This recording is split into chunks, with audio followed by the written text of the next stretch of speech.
Anong birth month mo? January. Sila yung malambing, masarap magmahal, pero madaling magsawa.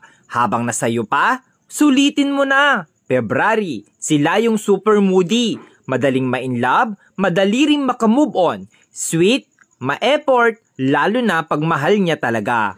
March. Sila yung malambot ang puso, madaling lambingin, masarap mahalin, pero grabe kung magalit, mabilis mag-move on.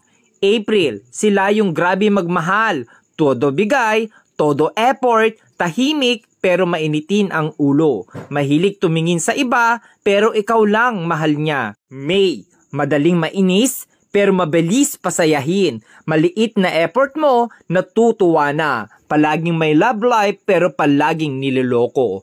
June, mahilig talaga mga liwa, pero kapag nakita na niya yung taong mahal niya, loyal kung loyal yan. Masayahin pero doble ang sakit ang kayang ibalik sa'yo once nasaktan mo. July, sila yung mga taong hindi mabilis magtiwala.